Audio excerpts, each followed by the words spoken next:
하나님께서 우리에게 주신 말씀은 사도행전 4장 32절에서 5장 11절까지의 말씀입니다. 사도행전 4장 32절부터 5장 11절까지입니다. 찾으셨으면 한 절씩 교독하시겠습니다.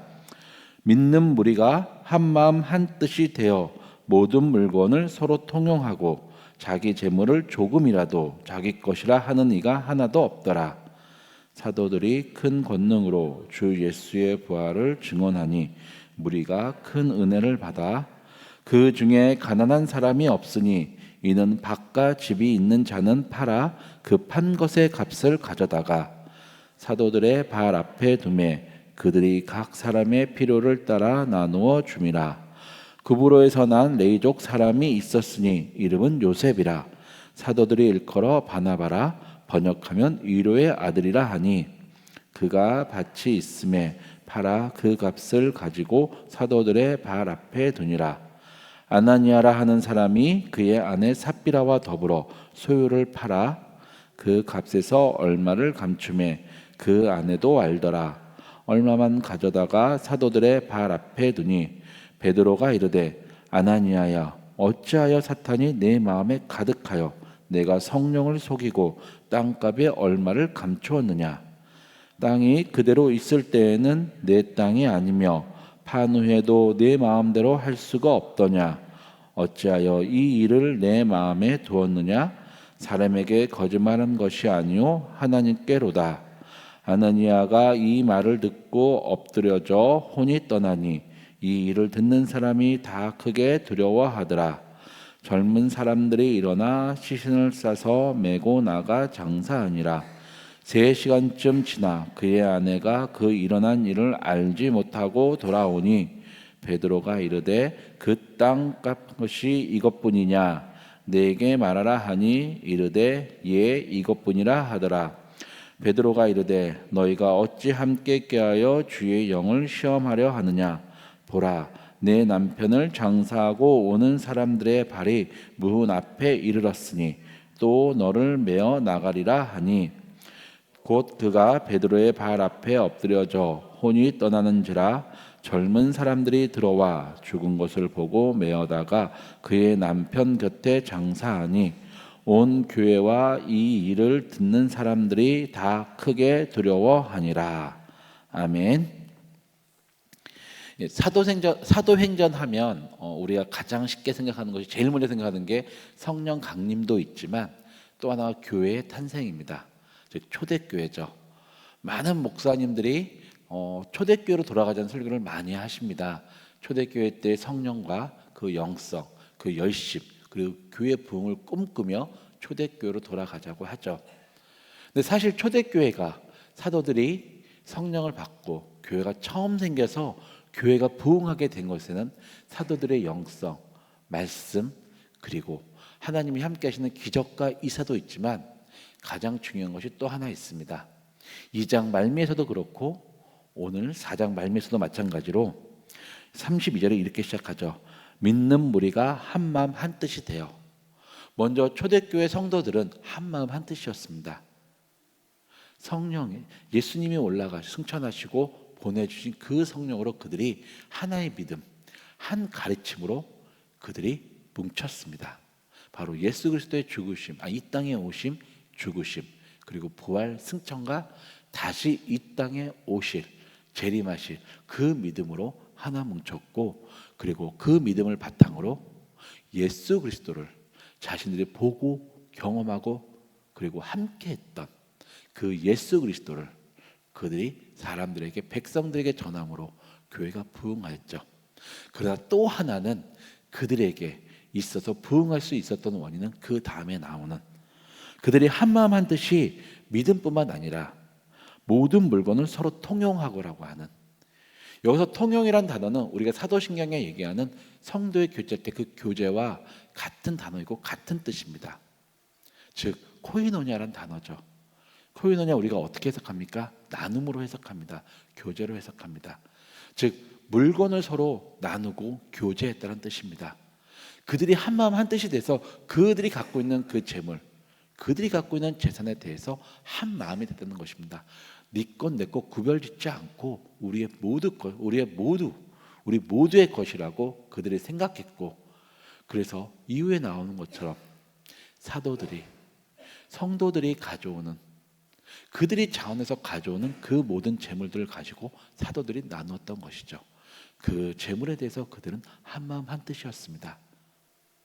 그 하나님이 주신 그 믿음을 가지고 재물에도 똑같이 적용해서 우리의 모두의 것이라고 얘기해서, 그렇기 때문에 그들이 자기의 재물을 조금이라도 자기 것이라 하지 않았던 것이죠. 왜냐하면 이 우리 모두의 것이기 때문에. 그리고 자기 것이라 말할 수 않았던 이유 중에 하나는 그 재물이 누구의 것인지 정확히 알고 있었기 때문입니다. 누구의 것이냐? 바로 하나님의 것이라는 것을. 내가 가지고 있는 그 재물, 내가 가지고 있는 밭과 땅과 집은 내 것이 아니라 하나님의 것이다. 하나님이 나한테 주셨고 나는 그걸 지금 맡아 관리하고 있을 뿐이다. 그러기에 하나님이 필요하시다면, 하나님과 함께 하시는, 하나님이 성령님이 임재하시는 이 공동체가 필요하다면 나는 얼마든지 바칠 수 있다. 내 것이 아니라고 하는 생각 때문에 그들이 그렇게 바칠 수 있었고 통용할 수 있었습니다. 그러나 한 가지 우리가 잊지 말아야 할 것은, 그들은 그 재물이 하나님의 것이라고 생각했지만 또 이 생각도 했습니다. 나에게 맡겨준 것이다. 그래서 내 것처럼, 내 것을 소중히 하는 것처럼 하나님이 나에게 맡겨주신 것을 소중히 해야 한다. 이것이 바로 청지기의 정신입니다. 내 것이 아니지만 하나님이 나에게 맡겨주셨기에 내 것처럼 내가 관리하는 것. 그게 청지기의 정신이었고, 초대교회 성도들은 자신들이 가지고 있는 자신의 재산에 대해서 청지기의 정신을 가지고 내 것이 아니지만 내 것처럼 관리하며 하나님이 필요할 때 하나님께 드렸습니다. 그렇게 그런 모습, 그 당시 유대인들은 가진 사람들은 더 가지려고 했고요, 없는 사람들은 가지고 싶었지만 힘이 없고 권력이 없어서 빼앗길 수밖에 없었고, 그래서 가진 자에 대해서 불만을 터뜨릴 수밖에 없었던 그런 사회였습니다. 삭개오를 보십시오. 삭개오는 세리장이었습니다. 그의 말에서 그는 자신이 예수님 만나기 이전에는 로마의 세금을 수금한다라는 그 핑계로 자신의 재산을 불리기 위해서 속여 뺏었던 일이 있었습니다. 요한복음에서 세례 요한이 세례를 베풀 때 그에게 나오는 로마 군인에게나 세리들에게 이렇게 얘기했습니다. 너희는 너희들이 가진 권력으로 사람들에게 있는 물건을 빼앗지 말라라고. 그 정도로 그 당시 유대인들은, 율법을 철저히 지킨다고 했던 유대인들은 겉으로는 물건을 베푸는 척했지만 그들은 속으로는 내가 가지고 있는 것은 내 것이고 이것을 늘려야 된다라고 생각하며 살았던 자들인데, 예수님을 믿는 성령이 임재하여 생겼던 그 교회는, 처음 생겼던 교회는 그와 반대로 내가 갖고 있는 것도 내 것이 아니요, 그건 하나님의 것입니다. 그러니 하나님께 필요하시면 제가 바치겠습니다. 이런 모습이 그 당시 사람들에겐 새로운 모습이었고 충격이었고, 결국 그들은 새로움에 끌려서 교회로 나올 수밖에 없었죠. 거기에 성령이 충만한 사도들의 가르침, 사도들의 선포로 인해서 교회는 부흥할 수밖에 없었고, 많은 사람들이 은혜를 받고 교회로 모일 수밖에 없었습니다. 그 대표적인 자가 바로 바나바입니다. 이 바나바는 레이족이라고 얘기합니다. 레이족은 제사장의 일족입니다. 레이도 아마 제사장과 관련된 가문이었을 것입니다. 그렇다면 그는 자기의 친족을 따라서 똑같이 생각할 수 있었지만, 그는 예수 그리스도의 가르침에, 그리고 교회 새로운 모습에, 그들의 새롭게 보여지는 그 모습에 감동되어 그가 먼저 자신들의 재물을 팔아 사도들의 발 앞에 갖다 놓았고, 사도들은 그것을 따라 필요한 이들에게, 오늘의 양식이 필요한 이들에게 필요에 따라 나누어 주었습니다. 많이 필요한 사람에게는 많이 주고 조금 필요한 사람에게는 조금 주고, 그리고 그 도움을 받는 사람들 역시 자신들은 적게 받고 옆에 있는 사람들은 많이 받았다고 실망하거나 시기하거나 질투하지 않았습니다. 그들 역시 한마음 한뜻이었기에 나는 이만큼만 있으면 된다라는 일용할 양식을 만족할 수 있었죠. 그것이 초대교회였고 그 모습으로 인해 많은 사람들이 교회로 몰려들었습니다. 문제는 교회에 있는 것이 아니라 사람에게 있습니다. 바나바의 그 모습을 보고 부러워하는 자들이 있었습니다. 그렇다면 똑같이 하면 되는데 똑같이 하고 싶음에도 자신이 갖고 있는 것을 다 바치게 주저했던 사람들이 있습니다. 그렇다면 차라리 안 바치는 게 낫습니다. 자원하는 마음이 없다면 안 바치면 되는데 이러지도 저러지도 못하는 사람들이 문제입니다. 바로 5장에 나오는 아나니아와 삽비라가 그런 자들이죠. 아나니아와 삽비라는 바나바가 부러웠습니다.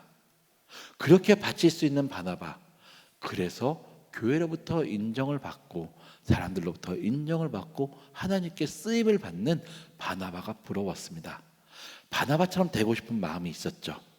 그래서 그들도 아내와 같이 자신들의 땅과 집, 자신들의 소유를 팔아 돈을 마련합니다.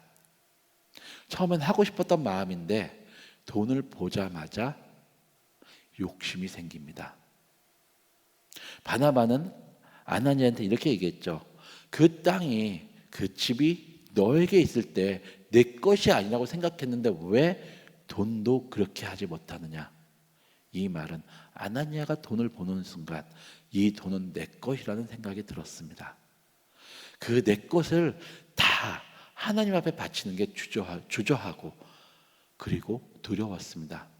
이걸 바치고 나면 아마 그는 이런 생각했을 것 같아요. 이걸 바치고 나면 내가 돈을 많이 바쳤으니까 사람들이 나에게 필요한 만큼 안 줄 수도 있지 않을까? 어쩌면 그 생각을 했을 수도 있고 아니면 이것을 바치면 나는 앞으로 뭘 할지? 지금 성경에는 아나니아와 삽비라만 나오니까 자녀가 없었던 것 같습니다. 태어나는 자녀에게 내가 어떻게 그들을 보살피지? 이 생각을 했을 수도 있습니다. 그래서 그는 돈을 감추죠. 그리고 베드로한테 가서 베드로 앞에 그 감춘 만큼 빼고 일부분만 바칩니다. 그 모습을 보고 베드로가 물어보죠. 정말 이게 다냐? 정말 이게 다냐? 베드로가 물어봤을 때 우리가 성경에 읽은 것처럼 아나니아가 그렇게 대답하지 않고 만약에 진실되게 말했다면 어땠을까요? 아닙니다. 제가 다 갖고 오려고 했으나 제가 다 하나님께 드리려고 했으나 걱정이 되어서 일부분을 떼어놨습니다라고 정직하게 얘기했다면 아나니아는 어땠을까요? 죽진 않았겠죠. 그렇지만 그도 바나바처럼 그가 부러워하고 시기했던 바나바처럼 교회의 칭송을 받았을 것입니다. 왜냐하면 바나바가 칭송을 듣는 이유는 돈을 바친 것 때문이 아니라 하나님 앞에 정직하게 바쳤기 때문입니다. 아나니아가 오늘 베드로한테 그리고 하나님한테 책망을 듣는 이유는 돈을 감춘 것이 아니라 하나님 앞에 정직하지 않았기 때문입니다. 이것을 예수님은 마태복음 6장 24절에 이렇게 얘기하죠. 한 사람이 두 주인을 섬길 수 없나니. 바나바는 그 돈을 보는 순간 두 주인을 섬겼습니다. 하나님께 드리고 싶은 마음, 예수님과 함께 하나님을 섬기며 돈에 대한 집착, 돈을 섬겼습니다.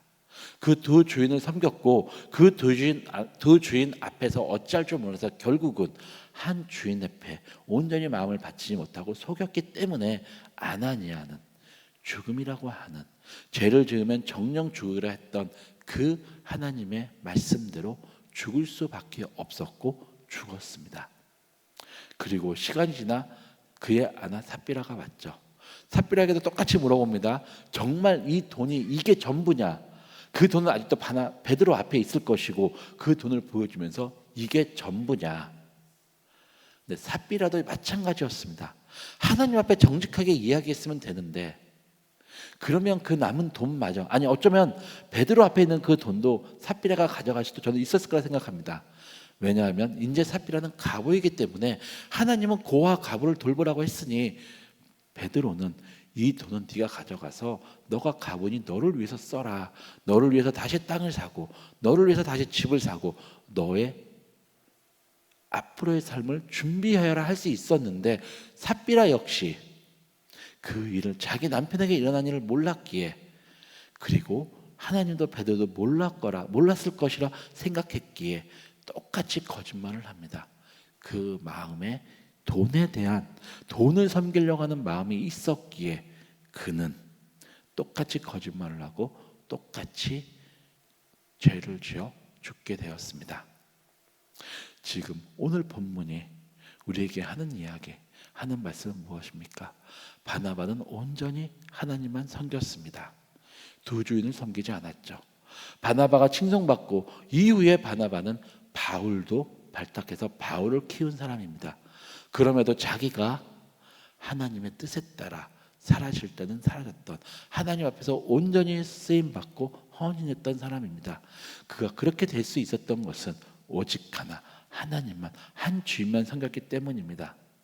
그러나 그 공동체 안에 있었던 두 주인을 섬기고 있던 자들도 있었습니다. 아나니아와 삽비라처럼. 오늘 말씀은 그들에게 경고합니다. 너희들이 만약에 두 마음을 품었다면 조심하여라. 아나니아와 삽비라처럼 조심하여라. 그래서 11절 말미에서 온 교회와 이 일을 듣는 사람들이 다 크게 두려워했던 이유는 성령의 권능도 있지만 교회 내에서 두려워했던 것은 두 마음을 품은 자들이 있었기 때문입니다. 내가 먹고 살 수 있으면서도 교회가 필요에 따라 주는 것 때문에 거짓말을 하며 더 많은 욕심을 부리려고 했던 자들에게 주는 경고였고, 그들이 그 얘기를 들었기에 두려워하였습니다. 이들은 그 모습을 보며 다시 한번 다짐했을 것입니다. 나는 한 주인만 섬기겠다. 오늘 이 말씀이 우리에게 주는 교훈은 바로 이것입니다. 우리도 한 주인만 섬겨야 된다. 한 주인만 섬겨라. 그럴 때 초대교회에 일어났던 그 기적처럼 모든 사람들의 필요에 따라 나누어 주시는 그 하나님의 은혜, 그것을 우리가 누릴 수 있고, 또한 바나바처럼 하나님께 온전히 헌신되어서 하나님의 뜻에 따라서 어찌 보면 초라한 말일지도 모르는 바나바, 그러나 성경에서 그가 누구인지 정확히 얘기하고 그가 어떤 사역을 하였는지, 어떻게 헌신하였는지를 통하여 대대손손 오는 자손들에게, 하나님을 믿는 이들에게 바나바가 누구인지, 바나바처럼 살아야 된다라고 하는 교훈을 주는 위대한 성경의 믿음의 인물이 되었던 것처럼 우리도 그렇게 우리 후손들에게 믿음의 인물로, 믿음의 선조로 남을 것입니다. 그런 우리가 되기를, 그런 여러분들이 되기를 기도하고 축원하겠습니다. 기도하시겠습니다. 하나님 아버지, 지금 많은 교회가 초대교회를 꿈꿉니다. 그러나 초대교회의 중요한 것은 그들이 청지기 정신을 가지고 나에게 주어진 것이 내 것이 아니고 하나님의 것이기에 지금 내가 갖고 있는 동안은 내가 그것을 잠시 맡은 자로서 내 것처럼 관리하고 헛되이 쓰지 않고 하나님이 필요하실 때 바친다라고 하는 그 청지기 정신을 가지고 살았습니다. 그뿐만 아니라 그들은 청지기 정신을 통하여 오직 한 주인만 섬기며 살았기에 그 초대교회는 부흥하였고, 그 어느 역사상의 교회에서 가장 큰 능력을 발휘하였습니다. 지금 우리가 초대교회를 꿈꾼다면 청지기 정신을 가지고 오직 한 주인만 섬길 수 있도록 우리를 지켜주시고 붙잡아 주시옵소서.